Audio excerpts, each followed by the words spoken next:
Moi, je me suis toujours confronté avec beaucoup de conviction au suffrage des électrices et des électeurs. Alors, bien sûr, je m'engage dans cette campagne à fond, avec force et détermination, pour convaincre autour de moi, fort aussi d'un ancrage et d'une connaissance de la circonscription, puisque j'en suis le député depuis 7 ans maintenant.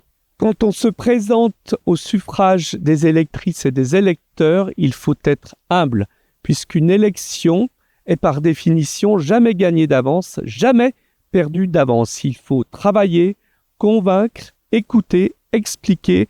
C'est de cela que seront faits les prochains jours pour cette campagne électorale éclair, puisque le président de la République a pris un petit peu tout le monde à revers. Les thèmes principaux, c'est évidemment le pouvoir d'achat. Ce sont des questions sur lesquelles j'ai déjà travaillé durant mon mandat précédent. Ce sont des questions sur la sécurité. Nos concitoyens, souffrent de toutes sortes d'agressions, d'incivilités. Il faut à l'évidence à la fois renforcer les effectifs des forces de l'ordre, les moyens de la justice et que les décisions soient extrêmement vite appliquées pour qu'on n'ait plus dans notre société cette impression d'impunité de la part de celles et ceux qui nous dérangent. Et puis il y a la souveraineté économique avec nos industries, la nécessité là aussi d'avoir une défense à l'échelle de la France, de l'Europe en matière de protection douanière, puisque nous sommes concurrencés par des pays avec des règles sociales, environnementales complètement différentes des nôtres et inacceptables chez nous, y compris en termes d'impact sur les prix, la souveraineté énergétique également avec les concessions hydrauliques qui doivent absolument rester françaises, la santé qui est une priorité majeure, la santé dans le domaine libéral, dans le domaine hospitalier où là aussi nous devons faire mieux encore que ça n'est le cas aujourd'hui, malgré le dévouement des professionnels de santé. Et puis la particularité montagne est la ruralité. Moi, j'y tiens, je suis un homme de terrain, je suis le porte-parole de ce territoire à l'Assemblée nationale.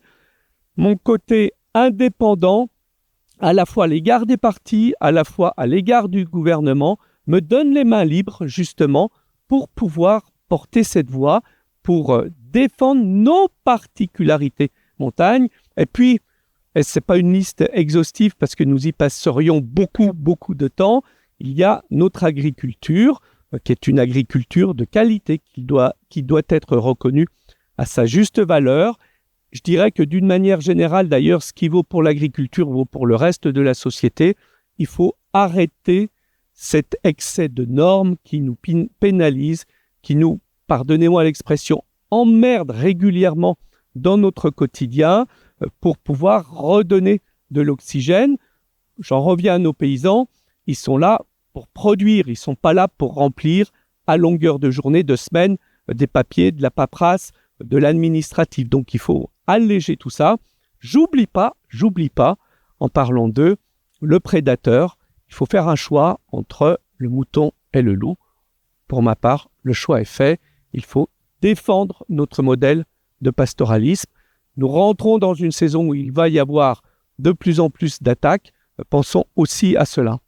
Avec ma collègue Émilie Bonivard, nous avons immédiatement réagi en demandant sa démission. Et s'il ne démissionnait pas, qu'il soit destitué par nos instances parce que sa manière de procéder sur la forme est inacceptable et sur le fond, il est clair que notre idéologie, les valeurs gaullistes que nous portons n'ont rien à voir avec celles du Rassemblement national.